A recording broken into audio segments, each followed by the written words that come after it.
ఫ్రాన్స్లో ప్రతిపక్ష నాయకురాలైనటువంటి లీపెన్ని అనర్హురాలుగా అనర్హత వేటు వేస్తూ 5 సంవత్సరాల ఎన్నికల్లో పోటీ చేయకుండా చేయడంతో ఏకంగా స్ట్రైట్గా మేక్రాన్కి అడ్డు లేకుండా పోయింది. మళ్ళీ 2027లో జరిగే ఎన్నికల్లో తనకే ఇక నాయకత్వం వచ్చేసినట్టే. ఎందుకంటే ఇప్పుడు మళ్ళీ కొత్త లీడర్ ఎమర్జ్ అయ్యి ఇదంతా సెట్ రావడం సాధ్యం కాదు. ఇలాంటి కుట్రలు ఆల్రెడీ బ్రెజిల్ లాంటి చోట్ల జరిగినాయి, వివిధ దేశాల్లో జరిగిన రొమేనియా లాంటి చోట్ల కూడా జరిగినాయి. వాస్తవంగా భారతదేశంలో మన కళ్ళెదురుగుండా జరిగింది, మనం పట్టించుకోలేదు అంతే. నరేంద్ర మోడీ ప్రధానమంత్రి అయ్యే అవకాశం ఉందన్నటువంటి నిఘా వర్గాల సమాచారం తెలియగానే గోద్రా అల్లర్లు జరిగినాయి. గోద్రా అల్లర్లతో పాటు నరేంద్ర మోడీని అంతర్జాతీయంగా టెర్రరిస్ట్గా చూపించే ప్రయత్నం చేశారు, హిందువుల్ని ఉగ్రవాదులుగా చూపించే ప్రయత్నం చేశారు.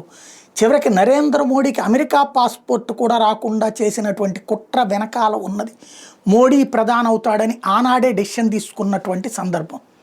వాజ్పేయి తర్వాత వారసుడిగా మోడీని, దానివల్లనే కాస్త ఆలస్యం అవ్వాల్సి వచ్చింది. మధ్యలో అద్వానీని తీసుకొచ్చి పెట్టారు.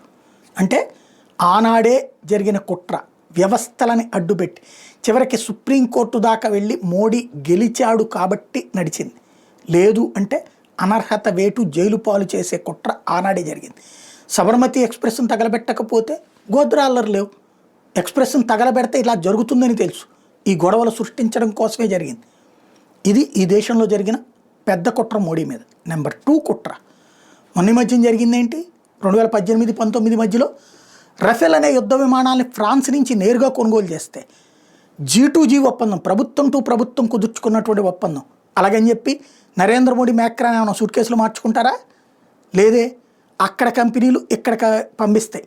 కానీ దాన్ని ఒక కుంభకోణం కిందన సృష్టించి ఏదో ఒక వెబ్సైట్లో రాయించి వెబ్సైట్ల వార్తల ఆధారంగా ఏకంగా సుప్రీంకోర్టుకు వెళ్ళి రద్దు చేయాలి, ప్లస్ నరేంద్ర మోడీని అరెస్ట్ చేయాలన్నటువంటి కాన్సెప్ట్ని తెర మీదకి తీసుకొచ్చి చిట్ట చివరి నిమిషం వరకు కూడా జరిగింది. అది ఎలక్షన్ ముందు దాకా కూడా. తర్వాత సంథింగ్ ఏం జరిగిందో తెలియదు. కోర్టు నిరపరాధిగా దాంట్లో ప్రభుత్వం తప్పేమీ లేదు, ఇది కరెక్ట్ అని. కానీ అక్కడ ఒక తీర్పిస్తే ప్రభుత్వం కూలడం జరిగేది. అనర్హత వేటు వేయించే ప్రయత్నం జరిగింది. ఏ శక్తులు ఆపాయో తెలియదు. బట్ ఈ 2 అతిపెద్దదైనటువంటి కుట్రలు మోడీ మీద జరిగినటువంటి. అంతర్జాతీయంగా జరిగే కుట్రల వెనకాల ఉండేటటువంటి వాళ్ళు చాలా పవర్ఫుల్. కింద స్థాయిలో జరిగేటటువంటి వాళ్ళని ఎక్కడ మేనేజ్ చేయాలో తెలుసు వాళ్ళకి.